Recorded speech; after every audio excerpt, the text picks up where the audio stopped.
Hello viewers, ডায়টনিক music ইনস্টিটিউটের পক্ষ থেকে তোমাদের সবাইকে জানাই স্বাগতম। আজকে আমরা শিখব স্টাফ নোটেশন। তোমরা যারা ইন্টারমিডিয়েট থেকে অ্যাডভান্সের দিকে এগোচ্ছ তাদের প্রত্যেককেই স্টাফ নোটেশন জানতে হবে। তাই জন্য আজকের মিউজিক ক্লাসে আমরা শিখে নেব যে স্টাফ নোটেশন কী এবং এর পরিচয় এবং আরও কিছু বিশেষ বিশেষ তথ্য। তাই তোমাদের কাছে অনুরোধ রইল তোমরা এই ভিডিওটাকে পুরোটা দেখো, অনেক কিছু শিখতে পারবে, অনেক কিছু জানতে পারবে। চলো শুরু করে ফেলি। স্টাফ নোটেশন কী বা স্টাফ নোটেশন কাকে বলে? স্টাফ নোটেশন হলো মিউজিকের একটা ভাষা বা মিউজিক লিখে রাখার একটা পদ্ধতি। এই পদ্ধতির দ্বারা একটা সুর কতক্ষণ বাজবে, কোথায় বাজবে, সেই সুরটা কত জোরে বাজবে বা কত আস্তে বাজবে, তার প্রত্যেকটা স্টেপই কিন্তু লিখে রাখা যায়। তাহলে তোমরা বুঝতে পারছো এই স্টাফ নোটেশনটা শেখা তোমাদের কতটা প্রয়োজন।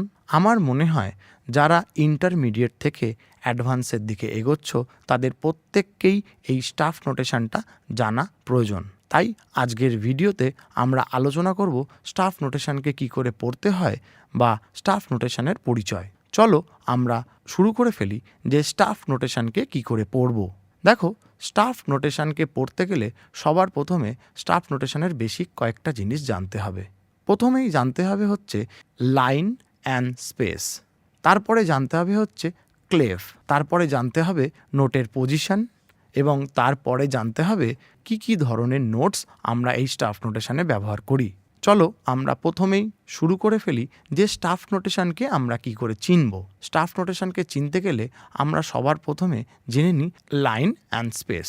দেখো, স্টাফ নোটেশনে কিন্তু 5টা লাইন এবং 4টে স্পেস থাকে। এই 5টা লাইন এবং 4টে স্পেসের বিভিন্ন রকম নাম হয়, সেগুলো আমরা পরে জানছি। তার আগে কিছু বেসিক জিনিস জেনে নিই। এই লাইন আর স্পেস জানার আগে স্টাফ নোটেশনের আরেকটা গুরুত্বপূর্ণ জিনিসও আমাদের জানতে হবে, যেটাকে বলা হয় হচ্ছে ক্লেভ।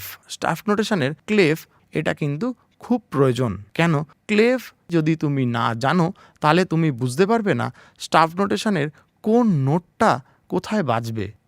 এই ক্লেভটি যদি তুমি না জানো তুমি বুঝতে পারবে না যে হাই নোটগুলো কোথায় বাজবে বা লো নোটগুলো কোথায় বাজবে বা মিডল নোটগুলো কোথায় বাজবে। এইগুলো কিন্তু তোমাদের কাছে কিছুই বোঝা সম্ভব হবে না। তাই জন্য তোমাদের স্টাফ নোটেশনে এই ক্লেভটা জানা প্রচুর প্রয়োজন। স্টাফ নোটেশনে 2টি ক্লেভ হয়, একটাকে বলা হয় ট্রেবল ক্লেভ আর একটাকে বলা হয় বাস ক্লেভ। দেখো, ট্রেবল ক্লেভকে আমরা জি ক্লেভও বলি, আবার বাস ক্লেভকে আমরা এফ ক্লেভও বলি। ট্রেবল ক্লেভকে আমরা কেন জি ক্লেভ বলি? আসলে ট্রেবল ক্লেভ যেখান থেকে শুরু হয় বা যেই লাইন থেকে শুরু হয় সেটা হচ্ছে জি, তাই জন্য ট্রেবল ক্লেভকে আমরা জি ক্লেভ বলি। আর বাস ক্লেভকে বলি এফ। কেন? এই বাস ক্লেভটি কিন্তু এফ নোটটি থেকে শুরু হয়। আসলে ট্রেবল ক্লেভ বোঝানো হয় যে কোনো মিউজিক ইনস্ট্রুমেন্টের হায়ার নোটগুলো, মানে মিডল থেকে হায়ার যে নোটগুলো সেইগুলো বোঝানোর ক্ষেত্রে ট্রেবল ক্লেভ ইউজ করা হয়। আর মিডল থেকে লোয়ারের দিকে নোটগুলোকে বোঝানোর ক্ষেত্রে আমাদের বাস ক্লেভ ইউজ করা হয়।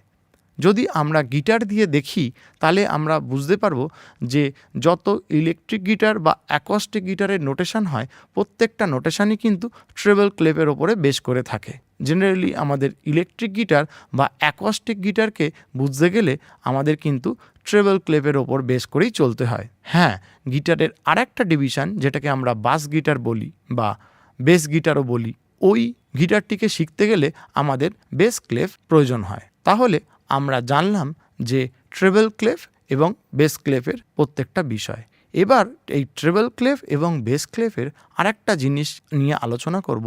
এই দুটো ক্লেভকে একসাথে গ্র্যান্ড স্টাফ বলা হয়, মানে ট্রেবল ক্লেভ আর বেস ক্লেভকে একসাথে গ্র্যান্ড স্টাফ বলা হয়। তোমরা একটু ভালো করে কোনো নোটেশন ফলো করলে দেখতে পারবে বেসিক যেগুলো পিয়ানোর নোটেশন হয় বা যেগুলো অ্যারেঞ্জমেন্ট সিট হয় সেগুলোতে কিন্তু ট্রেবল ক্লেভ এবং বাস ক্লেভ একসাথে অ্যাড করা থাকে। গিটারের কোন নোটের সাথে বেস গিটারের কোন নোটস বাজবে বা গিটারের কোন কর্ডসের সাথে বেস গিটারের কী রকম নোটের প্যাটার্ন বাজবে সেগুলো বোঝাতে গেলে কিন্তু এই গ্র্যান্ড স্টাফ খুব প্রয়োজন হয়।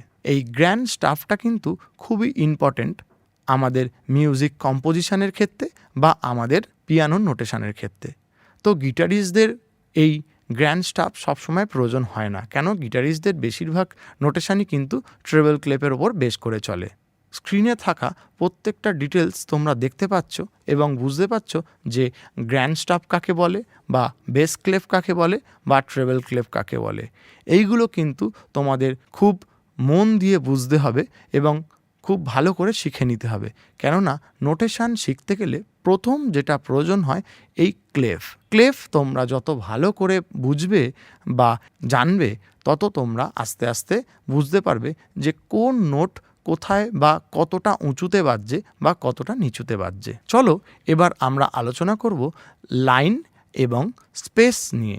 দেখো, লাইন আর স্পেস হলো আমাদের যে মিউজিক্যাল নোট বা পিচ হয়, সেই নোট বা পিচগুলোকে প্রপারভাবে ইন্ডিকেট করার বা ডিনোটিং করার একটা প্রসেস।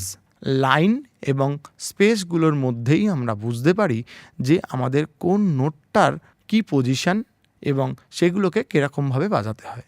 দেখো, স্টাফ নোটেশনে 5টা করে লাইন থাকে এবং 4টে করে স্পেস থাকে। এটা ট্রেবল ক্লেফেও থাকে, আবার এটা বেস ক্লেফেও থাকে। অতএব এই 5টা করে লাইন এবং 4টে করে স্পেসের আলাদা আলাদা নাম আছে, সেইগুলো আমরা আজকে জেনে নেব। ট্রেবল ক্লেফেরটাও জানবো, বেস ক্লেফেরটাও জানবো। চলো তাহলে আমরা শিখে নিই সেই 5টা করে লাইনের নাম বা 4টে করে স্পেসের নাম। এই নামগুলো বা এই পজিশানগুলো তোমরা জানলে শিখে নিতে পারবে যে ট্রেবল ক্লেফ বা বেস ক্লেফের কোন লাইনে বা কোন স্পেসে কি নোট বাজে। কেননা এই লাইনগুলো বা এই স্পেসগুলোর নাম অনুসারেই কিন্তু আমাদের নোটসগুলো বা সাউন্ডগুলোকে বোঝানো হয়। চলো তাহলে চলে যাই আমরা এই লাইনগুলো বা স্পেসগুলোর দিকে। তোমরা ডিসপ্লেতে দেখতে পাচ্ছ যে স্টাফ নোটেশনের পুরো ভিউটা একদম, যেটা তলার লাইন থেকে শুরু হচ্ছে E, G, B, D, F. এই লাইনগুলোকে বলা হচ্ছে every good boy does fine. Treble ক্লেফের একদম শুরুতে যেই নোটসগুলোকে আমরা বাজাবো বা যেই নোটসগুলোকে আমরা চিনব, সেগুলো হচ্ছে E, G, B, D, F. এগুলো কিন্তু লাইনের নোটের কথা বললাম। এবার আমরা আসি স্পেসের নোটের কথা, মানে দুটো লাইনের মধ্যিখানে থাকা যে জায়গা, সেই জায়গাটাকে আমরা স্পেস বলছি। এটাকে বলা হচ্ছে FACE, ফেস। এইগুলো মনে রাখার আমি তোমাদের দুটো প্রসেস আজকে আলোচনা করব বা শিখিয়ে দেবো। দেখো, এগুলো মনে রাখার প্রসেস, ফার্স্ট প্রসেস, ট্রেবল ক্লেফের লাইনের নোটগুলোর নাম ই, জি, বি, ডি, এফ। এটাকে এক কথায় আমরা মনে রাখতে পারি every good boy does fine. মানে লাইনে থাকা নোটগুলোকে আমরা every good boy does fine বলে মনে রাখতে পারি, এবং স্পেসে থাকা নোটগুলোকে FACE, ফেস বলে মনে রাখতে পারি। তাহলে তোমরা শিখে নিলে ট্রেবল ক্লেফের লাইনে থাকা নোটগুলোকে কী নামে চিনব এবং স্পেসে থাকা নোটগুলোকে কী নামে চিনব। এবার আমরা চলে যাব বেস ক্লেফের দিকে। শুরুতেই বলেছি বেস ক্লেফটা কিন্তু আমরা যারা অ্যাকোয়াস্টিক বা ইলেকট্রিক গিটার বাজাই তাদের অতটা প্রয়োজন হয় না, কিন্তু তোমাদের শিখে রাখতে তো কোনো প্রবলেম নেই। তাই জন্য আমরা চলো একটু বেস ক্লেফটার সম্পর্কেও আলোচনা করে নিই। দেখো, বেস ক্লেফেও কিন্তু 5টা করে লাইন থাকে এবং 4টে করে স্পেস থাকে। তো বেস ক্লেফে এই যে 5টা করে লাইন থাকে বা 4টে করে স্পেস থাকে, এইগুলোর নাম হচ্ছে জি, বি, ডি, এফ, এ। আর 4টে স্পেসের নাম কি ACEG। চলো এই নামগুলোকে মনে রাখারও একটা টেকনিক শিখে নিই। তোমরা এরকমভাবে মনে রাখতে পারো লাইনের নোটগুলোর ক্ষেত্রে good boys do fine always. দেখো, এই যে টেকনিকটা বললাম, good boys do fine always, এর দ্বারা কিন্তু তোমরা বেস ক্লেফের প্রত্যেকটা লাইনে থাকা নোটগুলোকে চিনতে পারবে বা বুঝতে পারবে। এই টেকনিকটা অবশ্যই তোমরা মাথায় রেখে দিও। তারপরে চলে যাব হচ্ছে বেস ক্লেফের স্পেসে থাকা নোটগুলোর নাম। বেস ক্লেফের স্পেসে থাকা নোটগুলোর নাম ACEG। এই স্পেসে থাকা নোটগুলিকে আমরা মনে রাখতে পারি অল, কাউজ, ইট, গ্রাস, এই টেকনিকটার দ্বারা। তাহলে আমরা বুঝতে পারছি যে আমাদের ট্রেবল ক্লেফ এবং বেস ক্লেফের নোটগুলোকে আমরা কি করে চিনব। চলো তোমাদের শেখাই আর একটা টেকনিক, যেটাকে মিডল সি টেকনিক বলে। মিডল সি টেকনিকটা হলো ট্রেবল ক্লেফ আর বেস ক্লেফের মধ্যিখানে একটা সি নোট যদি ধরে নেওয়া হয়, তাহলে পরস্পর তোমরা যদি কাউন্ট করতে থাকো, আস্তে আস্তে তোমরা পুরো স্টেপ নোটেশনের সমস্ত নোটগুলোকেই চিনতে পারবে। ধরো আমরা ওপরে ট্রেবল ক্লেফ এবং তলায় বেস ক্লেফকে ধরে নিলাম, তাহলে ওপরে থাকা ট্রেবল ক্লেফটির 5টা লাইন এবং 4টে স্পেস আমরা দেখতে পাচ্ছি, এবং নিচে থাকা বেস ক্লেফটির 5টা লাইন এবং 4টে স্পেস আমরা দেখতে পাচ্ছি। অতএব এই দুটো ক্লেফের মধ্যিখানে যদি আমরা একটা সি নোটকে ধরে নিই, তাহলে সি এর ওপরের দিকে নোটগুলো যদি আমরা ভাবতে আরম্ভ করি, তাহলে সেগুলো ট্রেবল ক্লেফের দিকে যাচ্ছে, আর সি এর নিচের দিকের আসা নোটগুলোকে যদি আমরা ধরি, তাহলে সেগুলো বেস ক্লেফের দিকে যাচ্ছে। ধরো সি থেকে শুরু করলাম, মধ্যিখানে মিডল সিটা থেকে যদি শুরু করি, তাহলে সি এর ওপরের নোটটা কি হবে? ডি। ডি এর ওপরের নোটটা কি হবে? ই। ই এর ওপরের নোটটা কি হবে? এফ। এফ এর ওপরের নোটটা কি হবে? জি। জি এর ওপরের নোটটা কি হবে? এ। এর ওপরের নোটটা কি হবে? বি। বি এর ওপরের নোটটা কি হবে? সি। সি এর ওপরের নোটটা কি হবে? ডি। এবং ডি এর ওপরের নোটটা ই, এবং এফ, এরপরে জি, এরকম করে চলতে থাকবে। এবং সি এর নিচে থাকা নোটগুলো যদি আমরা ধরতে থাকি, মানে বেস ক্লেফের দিকে নামতে থাকি, তাহলে দেখো সি এর আগের নোট কি হবে? সি এর আগের নোট হবে বি, তার আগে এ, তার আগে জি, তার আগে এফ, তার আগে ই, তার আগে ডি, তার আগে সি, তার আগে বি, তার আগে এ, তার আগে জি, এবং এরকম করে বেস ক্লেফের নোটগুলো আমরা আস্তে আস্তে বুঝতে পারবো। তোমরা একটু ভালো করে দেখলেই বুঝতে পারবে যে আমি তোমাদের কি বোঝাতে চাইছি। যদি ট্রেবল ক্লেফ আর বেস ক্লেফের মধ্যিখানে একটা সি ধরে নাও, যেটাকে আমরা মিডল সি বলি, সেই মিডল সি ধরে যদি তোমরা ট্রেবল ক্লেফের দিকে উঠতে থাকো, তাহলে সি, ডি, ই, এফ, জি, এ, বি, সি, এরকম করে উঠতে থাকবে। আর ট্রেবল ক্লেফ আর বেস ক্লেফের মধ্যিখানে মিডল সি যদি ধরে নিচের দিকে নামতে থাকো, তার মানে যদি বাস ক্লেফের দিকে নামতে থাকো, তখন তোমরা কিন্তু সি এর আগের নোট, যেমন সি, বি, এ, জি, এফ, ই, ডি, সি, এরকম করে বাস ক্লেফের দিকে নামতে থাকবে। তোমরা এই প্রসেসটার দ্বারাও কিন্তু এই স্টাফ নোটেশনকে চিনতে পারো। আশা করি তোমাদের স্টাফ নোটেশনের নোট চিনতে কোনো সমস্যা হবে না। তোমরা স্ক্রিনে দেওয়া ডিটেলসগুলোকে স্ক্রিনশট নিয়ে নিতে পারো, বা সেগুলোকে ভালো করে খাতায় লিখে নিতে পারো। এতে তোমাদের স্টাফ নোটেশনের নোটকে চিনতে আর কখনো ভুল হবে না। চলো আমরা আলোচনা করি এর পরের পয়েন্ট নিয়ে। এর পরের পয়েন্টটি হলো কি কি ধরনের নোট স্টাফ নোটেশনে ইউজ করা হয়, বা টাইপস অফ নোটস। এখানে টাইপস অফ নোটস বলতে আমরা শার্প নোট, ফ্ল্যাট নোট আর ন্যাচারাল নোটসের কথা বলছি। দেখো শার্প নোট কাকে বলে? শার্প নোট বলতে আমরা বুঝি, ধরো কোনো একটা নোটকে আমরা শার্প প্রমাণ করব। যেমন ধরো জি থেকে এর দিকে যাবার সময় তার মধ্যিখানে একটা নোট পড়ে জি শার্প। তো এই নোটটা কি হয়? এই নোটটাকে বোঝানোর জন্য যেহেতু শার্প ইউজ করছি, তোমরা স্ক্রিনে দেওয়া সিম্বলটাকে দেখলে বুঝতে পারবে এই নোটটা কিন্তু শার্প। আসলে নোটটা কিন্তু ওপরের দিকে ইন্ডিকেট করছে।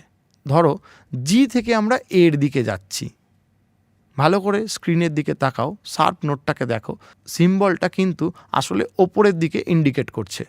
আমরা যখন জি থেকে এর দিকে যাচ্ছি, মধ্যিখানেও কিন্তু একটা নোট পাই। কোনো কোনো ক্ষেত্রে এই শার্প নোটটাকেও কিন্তু স্টাফ নোটেশনে দেখাতে হয়, তখন কিন্তু সেই নোটসের পাশে আমাদের শার্প লিখতে হয়। ধরো জিতে আমাদের একটা নোটস আছে, মানে জি 2 নম্বর লাইন, সেই 2 নম্বর লাইনে ধরো একটা নোটস আছে, সেটার নাম জি। তো এই জি নোটটাকে যদি আমরা শার্প দেখাতে চাই, তখন কিন্তু ওই নোটটার পাশে শার্প লিখতে হবে। শার্প মানে কি? ওপরের দিকে উঠছে, অ্যাসেন্ড করছে। জি থেকে এর দিকে যাওয়ার পথে মধ্যিখানে যেই নোটটা পড়ে সেটা হচ্ছে জি শার্প। আর ফ্ল্যাট নোট কি? ফ্ল্যাট নোট মানে হচ্ছে, তোমরা ফ্ল্যাট সাইনটাকে দেখলেই বুঝতে পারবে ওটা নিচের দিকে ইন্ডিকেট করছে। মানে হচ্ছে নিচের দিকে। ধরো আমরা এ থেকে জি এর দিকে নামছি, তখন কিন্তু মধ্যিখানে যেই নোটটা পড়ছে সেটাকে বলছে ফ্ল্যাট, মানে হচ্ছে এ ফ্ল্যাট। এ ফ্ল্যাট মানে কি, এ হয়ে আমরা জি এর দিকে নামছি এবং মধ্যিখানে যে নোটটা পড়ছে সেটা হচ্ছে এ ফ্ল্যাট নোট। তাহলে তোমরা বুঝতে পারলে যে শার্প নোট বা ফ্ল্যাট নোট কি করে ব্যবহার করতে হয়। এবার আমরা চলে যাই যে ন্যাচারাল নোটসটা কিভাবে ব্যবহার করতে হয়। দেখো, কিছু কিছু ক্ষেত্রে স্টাফ নোটেশনের যে কোনো একটি নির্দিষ্ট স্কেলের কোনো শার্প বা কোনো ফ্ল্যাট নোটকে ন্যাচারাল দেখাতে হয়। যেমন ধরো, তোমরা যদি জি মেজর স্কেল শিখে থাকো তাহলে তোমরা সবাই জানবে যে জি মেজর স্কেলের এফ নোটটা শার্প হয়। ধরো স্টাফ নোটেশনে এই জি মেজর স্কেলেই কোনোভাবে এফ শার্প নোটটাকে এফ দেখাতে হবে। তখন যেহেতু স্টাফ নোটেশনের জি মেজর স্কেলের এফটা শার্প হয়, তাই জন্য এফের পাশে একটা ন্যাচারালের সিম্বল দিতে হয়। তোমরা ডিসপ্লেতে দেখতে পাচ্ছ বিষয়টা কীরকম হচ্ছে, বা তোমরা এই বিষয়টিকে যখন আরও ভালো করে পরের ভিডিওতে ডেপথে আমি বোঝাবো তখন আরও ভালো করে বুঝতে পেরে যাবে। আজকে শুধুই মাত্র তোমাদের বেসিক ধারণাটা দিয়ে দিলাম যে স্টাফ নোটেশন কিভাবে চিনতে হয়। তাহলে তোমরা আজকে কি শিখলে? তোমরা আজকে শিখলে যে স্টাফ নোটেশনের লাইন এবং স্পেসকে আমরা কি করে চিনব, স্টাফ নোটেশনের ট্রেবল ক্লেফ এবং বাস ক্লেফকে আমরা কি করে চিনব, স্টাফ নোটেশনের কোন নোটটাকে শার্প নোট বলে, কোন নোটটাকে ফ্ল্যাট নোট বলে, বা কোন নোটটাকে ন্যাচারাল নোটস বলে, এবং স্টাফ নোটেশন কি।